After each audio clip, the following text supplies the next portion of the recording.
Director of City Lab Berlin. I hope you can hear me all right. I'm glad to have so many people here for our little gathering, a very diverse community from all over the world. So here we thought after this long first day at the Smart City Expo, we invite you to a different location, also to a different state of mind, basically, after this very tedious day, because that's kind of what we do, right? We work in Berlin. We are a public innovation lab in Berlin, and we work together with the government, but also with lots of local communities in exploring the smart city in various ways. And as most of you know, that starts with changing the mindset. So we thought, let's leave the expo area and come to a more cozy place. Great that you are here. If you come to Berlin, you might want to visit us. City Lab is located in the old Tempelhof airport that is now defunct, right in the center of the city, and we work there with a small team that you can also meet tonight, and with lots of partner organizations and stakeholders in, basically exploring what a smart city could be, maybe even beyond the more traditional smart city approaches of being very technology focused and very corporate focused. We try to imagine a smart city that is more based on community needs, that is built with the local communities, with local companies, that is creative, that is sustainable, and that is oriented towards the public good. And as also many of you know, Barcelona has become kind of the model city for this approach over the last year. So I think since Francesca Bria took over the role of CTO a few years ago, Barcelona really was at the forefront of this idea of a bottom-up, kind of open and participatory smart city. So we're especially glad to host this event in Barcelona today. We've been experimenting basically for 2.5 years with technologies and how they can serve the citizens in Berlin, how they can be used for a more sustainable city, for the common good. I'm looking forward to discuss these ideas with you tonight, because what we're doing right now is we are kind of collecting all the experiences that we did over the last years and putting them in a new smart city strategy for Berlin that we're working on right now. And of course, we're learning every day, and also especially here in these days in Barcelona, to include more of these approaches into our work. So you can meet not only the team from City Lab. Where are you guys? There's Nadine, there's Ines, there's Ines, who managed the Smart City Strategy process as well. Go talk to them, but there's also many more stakeholders from Berlin. There's the Smart City unit from Berlin Partner over there. There's the Senate Department for Economics. There's Michael over there, Melina, hi. There's the guys from Tegel Project, another airport that is transformed, hi Philip, into an innovation project. Very exciting. So go talk to all these people. What can you expect tonight? Of course, it wouldn't be a Berlin night without a DJ set. So later at around 9, we have an interesting back-to-back DJ performance by Aus, Barcelona artist that works together with an artificial intelligence in a back-to-back DJ set. So she will play the artificial intelligence. They will take turns in playing tracks for you to dance in this room over there. But before we go to dancing, we have a very special guest tonight, and that is Denis Roio. Some of you might know him, maybe also under his hacker name, Jaromil. Denis is really a veteran in the public tech and open source community. He's the director of DECODE. He also was the CTO for the EU flagship project DECODE that Amsterdam and Barcelona did together, and that really made a big impact in the field of like citizens' privacy and citizen-owned data. He's also a very sharp thinker, so we are happy he agreed to share some of his thoughts on the smart city with us. So Denis, take it away. Thank you. Thanks everyone. I will entertain you for 20 minutes. I'm very well aware that I'm leaving you and the cocktails. I've been visiting I've been visiting the Smart City Expo today. So what I will say tonight is strictly connected to the concept of a smart city and what we have seen and what we may see in the future. I'm critical and I'm trying to be constructive, but I can't avoid being critical about what I've seen in the expo. Yeah, the background, thanks for the introduction, is that I come from is a hacker community. So DINORG is just like one way to represent hackers around Europe and also beyond Europe. We believe in a few design principles that are listed here. And one of them, I think, is quite relevant for smart cities, those in the public sector engaging this discourse. Minimalism in design, Unix philosophy, meaning building interoperable components, do one thing and do it well, not just like the whole solution to many problems, is one of the things we appreciate the most. So we do small software that talk to each other rather than one big one, and we try to make it sustainable by engaging the community and by making it recyclable. DECODE was the project I was involved in for the European Commission. It was the second project that I got involved together with Francesca Bria, my colleague that acted as principal investigator, and during DECODE as alderman of Barcelona, together with the first legislation, first office of Aracolano.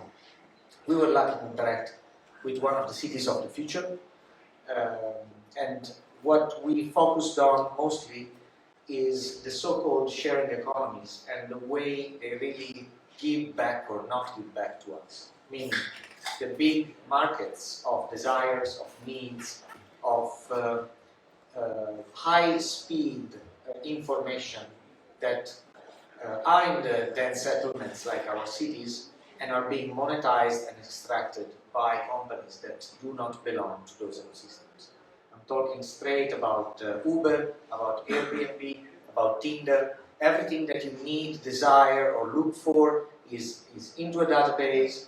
It becomes part of your identity, seen from the machine, and it is used to monetize the solution for you. This is a trend that we are not going to see disappearing. Unfortunately, that we like it or not, the industry is proceeding in the direction of profiling people, even to assess the price, what we are ready to pay for something that we want, and also expose this information more and more within the fabric of our cities, within the path that we cross in the cities. For instance, with augmented reality, there are some futurists. I don't really share their vision, but it may be likely so that in a close future I may wear a glass in this room and start seeing who is in front of me, even if you're wearing masks or not, which is a big asset, you understand, if you are in a networking place, to know who is who. It's frightening, but in a way it is happening, that we are going to share more and more information about us. The question that we pose is like, are people willing to do so? Probably most of us do not know how much we are sharing when we connect to a Wi-Fi network or when we connect to our SIMs on the mobile phones. So we struggle to make people aware. And this is a difficult quest because machines are complex. And complexity doesn't help the sort of consciousness, the sort of awareness that we like to see in people. So it's a struggle. It's a struggle that has to do with education, but also with making systems more simple. Another thing we are involved, and I know that the City Lab is involved, and here in Barcelona, there are the people that started this project, is DECODE EU, a platform for participatory democracy, can be used for participatory and direct democracy, and it is influencing, as we speak, the politics and the new and all political parties that are actually also ruling Europe. This was the first project that we ran together with Francesca, Decentralized Citizen Engagement Technologies. Back in 2012, we analyzed how political parties were really applying this dream of technologically accelerated democracy to their actual making. And we analyzed the software that was adopted by the Pirate Party, for instance, in Germany, as well in Iceland. We analyzed the software of the Five Star movement. In Italy, the one of the Podemos movement and of the movements here in Barcelona, the Ciudadanos. We analyze it from a scientific point of view, trying to understand if the software really does what it says, and if anyone can review the code, if there is a transparency that is offered to those who want to really dig into it and understand the processes.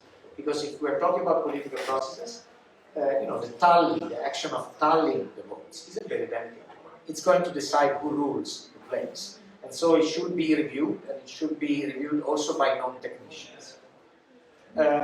This is the challenge that we are looking at. Now you see where I'm going.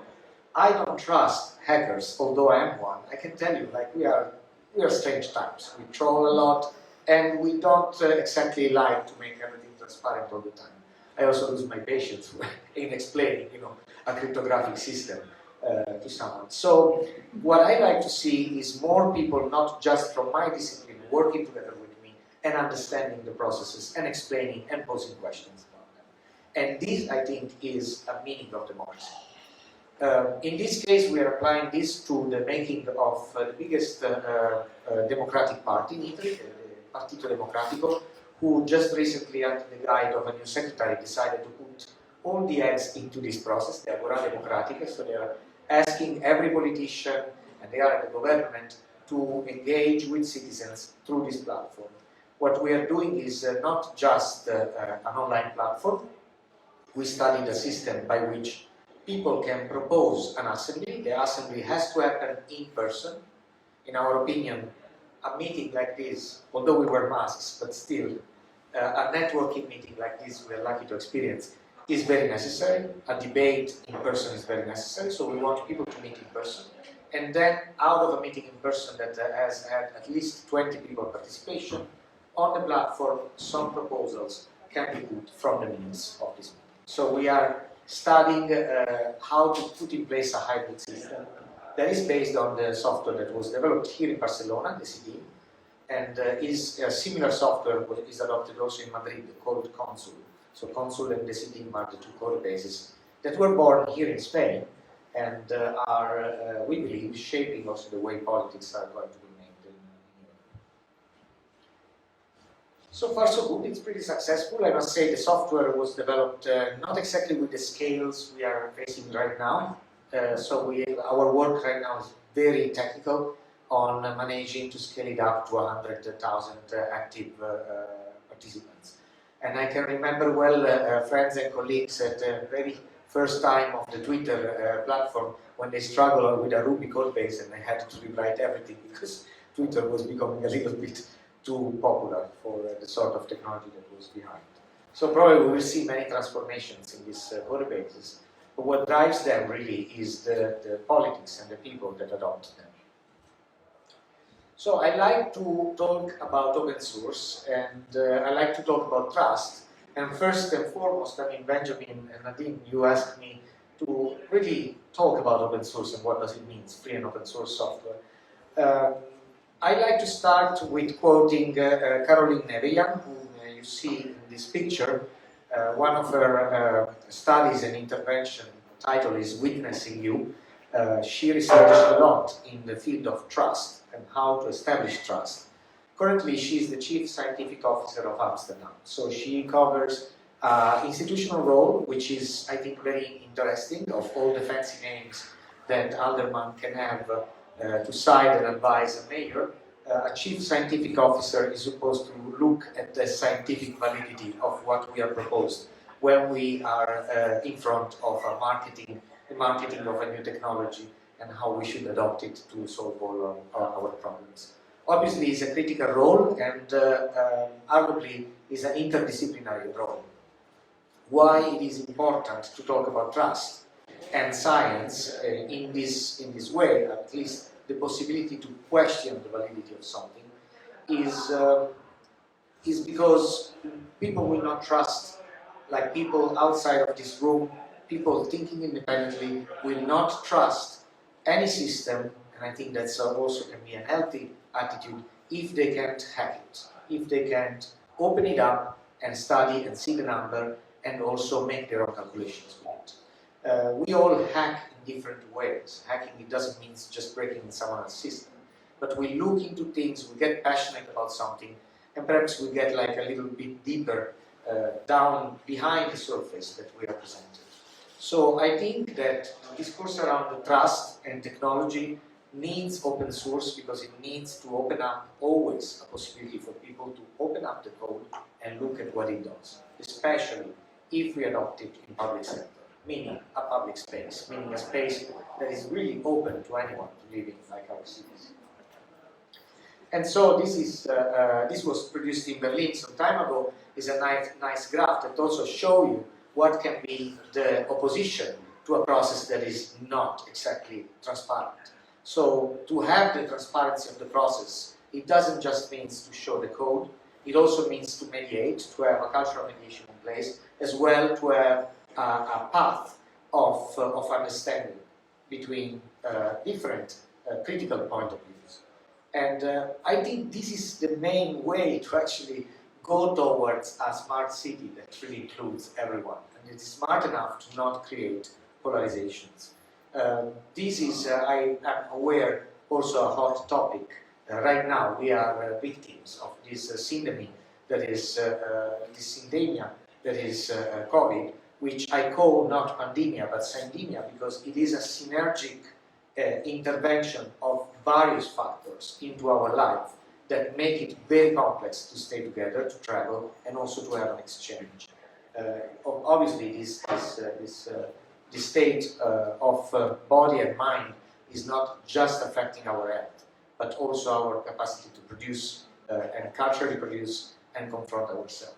So within this context, it's very important to actually have a mutual understanding of everyone's position. And I think that we have to do a lot more, also as scientists, to understand positions of people that actually question certain numbers or certain methodologies or certain measures. Just an actual quote of the situation. I don't mean to talk further about something I don't know well. Back to, if you can't hack it, it is not sustainable. I like to argue that hackability is not just about trust. It is about sustainability. And it is about sustainability for various reasons. I try to list two. One of them is time. When you are in the position of adopting an infrastructure for a timeless architecture, as it is a city, I'm quoting Christopher Alexander here, then you have to think in terms of 20, if not 40 years. You cannot think about putting lamps along the street and changing them after 4 or 5 months. You have to have a specification of the bulbs, of the light bulbs. You have to have a methodology to exchange them, and you need to be sure that those producing the light bulbs today will be still in place in the future. Or if that company fails, the blueprints are still there. Otherwise, as a city infrastructure, you are forced to change everything and to retrain everyone. We are talking about big numbers. So when we talk about technology, we need a level of appropriation. Another way to say this, hackability. We need perhaps to enforce a market rule that once I buy it, no strings attached.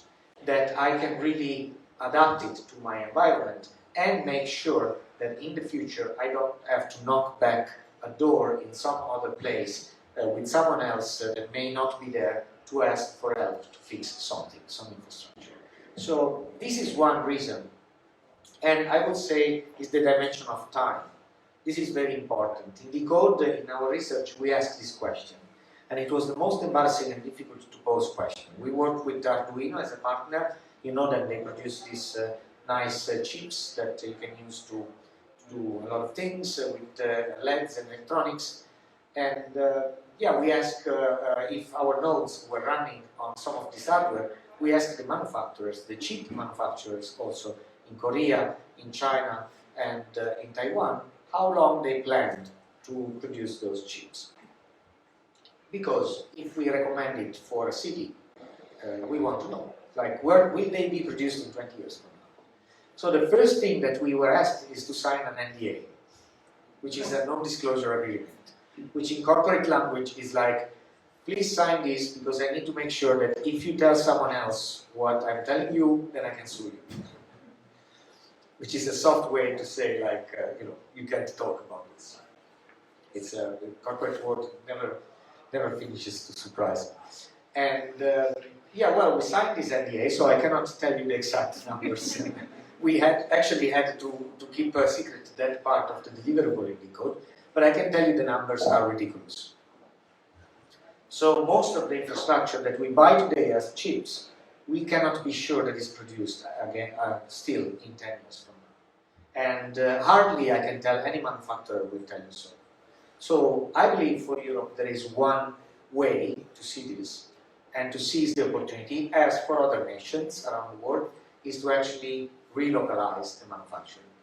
And I will say some technical terms now, but there are platforms that will allow this in the close future. RISC-V, for instance, as a chip manufacturing technique, will make it much easier for having a local company that actually can print chips compared to the current infrastructure Motorola, Intel, and ARM has. So yeah, we need to seize these opportunities and really understand how to relocalize and be able to produce and rely on a production that also fosters our local economy. That is the dimension of time. The dimension of trust sort of deals with hack, so I told you already, let's move forward. This dimension is the last one, the repair, reuse, the fact of opening it up. It's more than just recycling. So this is a campaign that you see in Europe, it's also in the US. Is the right to repair. It's a very important campaign, it's often overlooked, and it affects immediately the businesses of our cities. Many of you may remember the little shops that repaired TVs. We all had them in all our cities, because it was possible to repair them. With a screwdriver, some knowledge, the manuals that you took from the manufacturers, you could open the TV and repair it. And this was a big value for the local shops that could do this, and for the people that could go there and have a TV repaired rather than buy a new one. So imagine repairing one now. Like, yeah, this TV. Like, if you open it, it's like total nanotechnology. Plus the software is often like completely modified, often infringing Linux, GPL, GNU Linux licenses. So they use free and open source software, but they don't release the code. In Germany, there is a big office, GPL violations, that persecutes many manufacturers that are distributing all over the world, infringing free software licenses. And they are not made with the idea that you can repair them. It's even not as bad as planned obsolescence. Perhaps it's done by companies that do not believe they will exist in some time. It's subsidized to small manufacturers somewhere else in China, and there is no sustainability for this sort of objects. So we do need to enforce this also at a policy level. It's very important, and it's important also because there is an infrastructure right here in Europe, as everywhere else in Asia, in North America, in South America, that can be used for many purposes. In my experience, I produced a GNU Linux distribution back in 2000, in the early years 2000, and I had an incredible experience because one thing we wanted to do is recycling Xbox game consoles. So we managed to crack the mod chip, so you didn't need to modify the console. You slap the CD in, and it starts, and it just runs a Linux machine with a browser. With a web browser, you can write your emails or browse the internet. This was the enormous success that gave also to my organization time, because this CD could be printed on every game magazine around the world. People could slap it inside an existing infrastructure. So right now we are selling PlayStation 5, like Sony is selling PlayStation 5 to the limit of production of factories in Taiwan. Some of you may remember that PlayStation 2 actually had to curb the production because of earthquakes in Taiwan, and the factories couldn't produce enough RAM.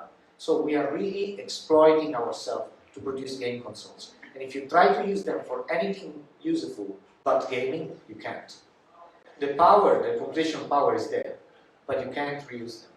And I tell you, I've been in villages in Indonesia, walking through the jungle, following an electricity cable, like, let's see where is this going in the jungle. And I arrived to a little town where there was a little hut in the middle that was full of kids playing with PlayStations. So it's like a very present infrastructure, like the gaming industry is. So why those kids are not able also to study at a certain point, as I could do on my Commodore 64 BASIC, and try to program their own game, and trying to develop themselves, just not being consumer of their life. So this is why it is important also reusing and recycling. It's also for our own education, and for the possibilities that we all have, cognitive possibilities, when we are allowed to gain them.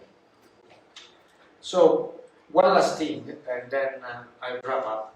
It is a discourse on technology, I think, needs a discourse on sovereignty in the moment in which we are participants of a system. And the system can be an hardware, an omnipresent hardware, can be a software, can be a social networking platform, but we do need to participate to the choices that are made in this system. Whether it's reusable or not, whether it's released open source or not, we need to claim this right. And also, when it's open source is not enough. I'm sorry to tell you, it's not the silver bullet. After something is open source, free and open source, then we have a community that uses this system and that needs to be empowered to decide about its rules. And this is also democracy, because government works a little bit like a cybernetic system. And we are allowed to vote on laws. And we do that because it will affect our decisions in the future and the possibilities that we have as communities and as a society.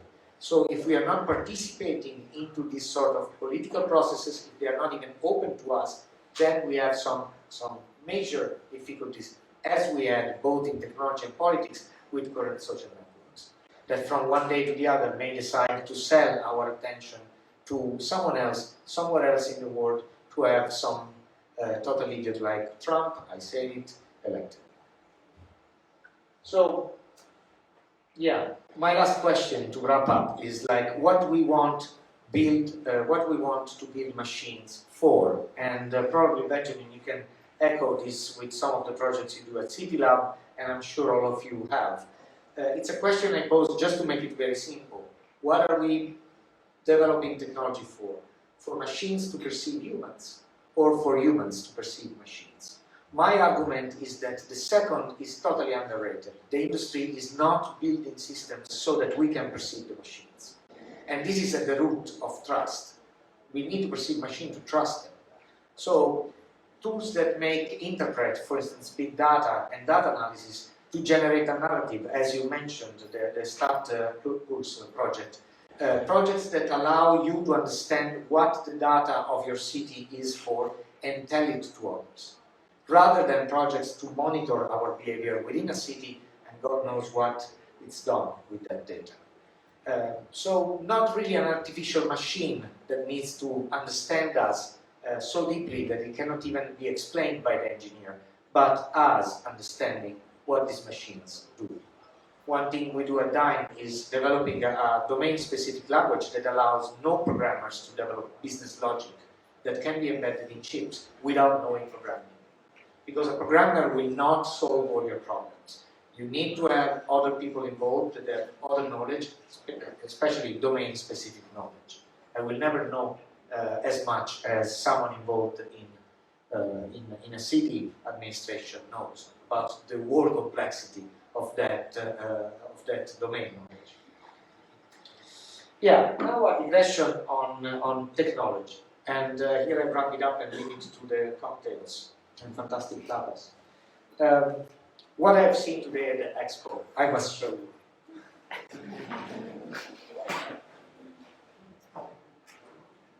Okay, I literally seen this. I think it's theatrical. Yeah, there were many, like all TVs were there to film this. Like I passed in front, I passed them all off. You know, they're all filming this. Like probably today on TV here in Spain, this is re-echoed. Like it's the signature video for the smart city Because people understand. I mean, I would be trolling if I would say, you know, like I've been in Palermo just a week ago. I would like to see this robot in Palermo while stealing, I was stealing the trash.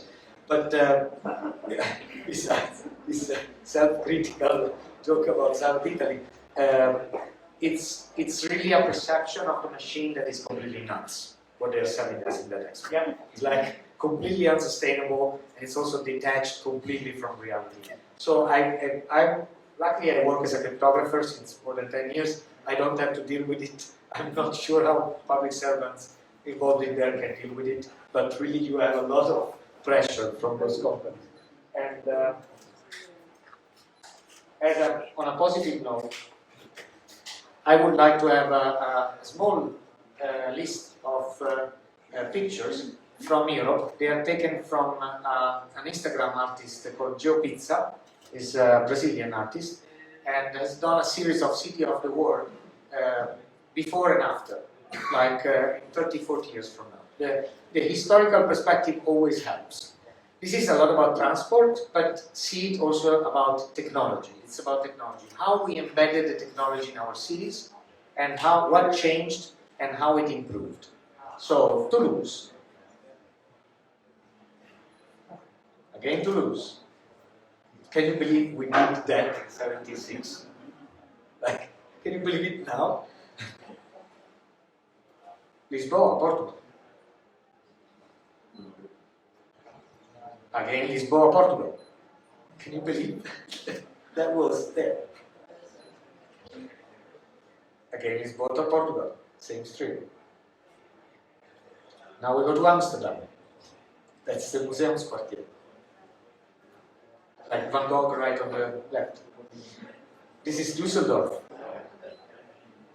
In 19. This is Constanza in Brazilian. Is what is it Brazilian Constanza? Yeah. The market. Nancy.